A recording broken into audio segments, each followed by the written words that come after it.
No one should put this many hours into work. This is not good. People should not work this hard. They should not do this. It's very painful. Painful in what sense? It hurts my brain and my heart. So this is not recommended for anyone. I just did it because if I didn't do it, then good chance Tesla would die. When my brother and I were starting our first company, instead of getting an apartment, we just rented a small office and we slept on the couch. We showered at the YMCA, and we're so hot up we had just one computer. So the website was up during the day, and I was coding at night, 7 days a week, all the time. And I sort of briefly had a girlfriend in that period, and in order to be with me, she had to sleep in the office. So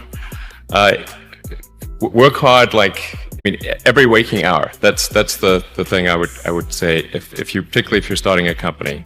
And if you do simple math, say okay, if somebody else is working 50 hours and you're working 100, you'll get twice as much done in the course of a year as the other company.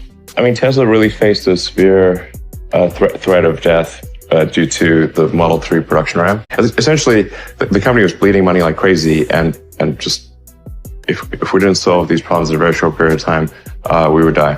And it was extremely difficult to solve them. How close to death did you come? Within single-digit weeks. 22 hours a day? Or how many hours? Just working, so 7 days a week, sleeping in the factory. I worked in the paint shop, general assembly, body shop. You ever worry about yourself imploding? It's just too much? Absolutely. If you're creating a company or if you're joining a company, the most important thing is to attract great people. So either join a group that's amazing, that you really respect, or if you're building a company, you've got to gather great people. All a company is a group of people that have gathered together to create a product or service. And so depending upon how talented and hardworking that group is, and the degree to which they are focused cohesively in a good direction, that will determine the success of the company. So do everything you can to gather great people if you're creating a company. It's good to think in terms of the physics approach or first principles, which is, rather than reasoning by analogy, you boil things down to the most fundamental truths you can imagine, and you reason up from there. And this is a good way to figure out if something really makes sense, or if it's just what everybody else is doing. It's hard to think that way. You can't think that way about everything. It takes a lot of effort. But if you're trying to do something new, it's the best way to think. And that framework was developed by physicists to figure out counterintuitive things like quantum mechanics. So it's really a powerful method. Then it's just you have to apply a lot of hours to actually working. So the way I generally do it is I'll be working at SpaceX on Monday, and then Monday night fly to the Bay Area, spend Tuesday and Wednesday in the Bay Area, then at Tesla, and then fly back on Wednesday night, spend Thursday and Friday at SpaceX.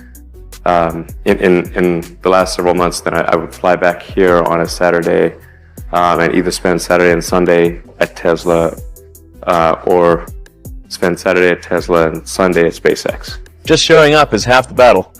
Just, you got to try hard to do it, and don't be afraid of failure. You also need to be rooted in reality. So you shouldn't, it's easy to get high in your own supply. You've got to not be afraid to innovate, but also don't delude yourself into thinking something's working when it's not.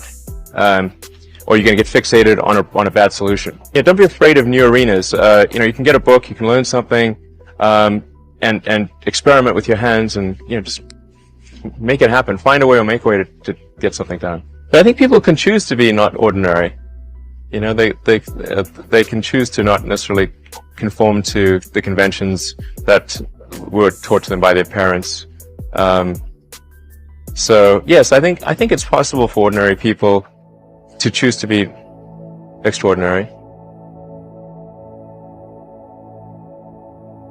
If somebody is doing something that is useful to the rest of society, I think that's a good thing. It doesn't have to change the world.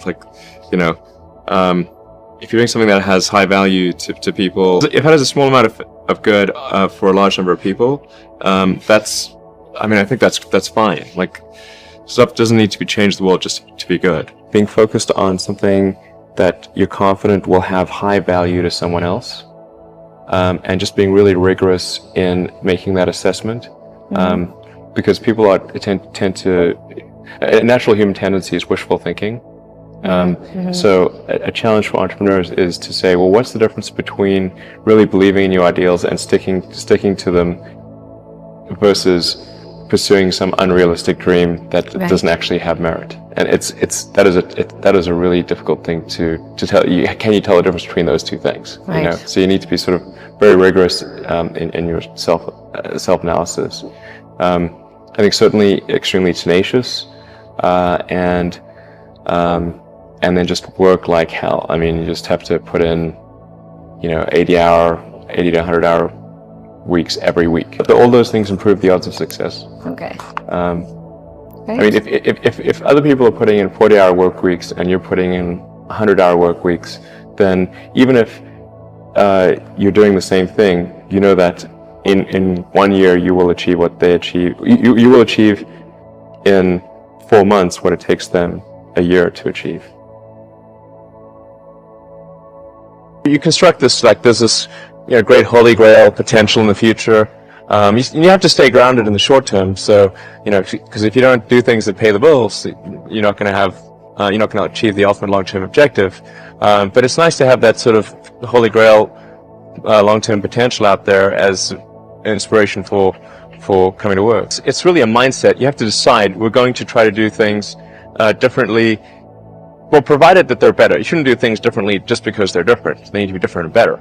But I think you just have to sort of decide. Let's think beyond the normal stuff and have an environment where that sort of thinking is encouraged and rewarded, and where it's okay to fail as well. Because when you try new things, you try this idea, that idea.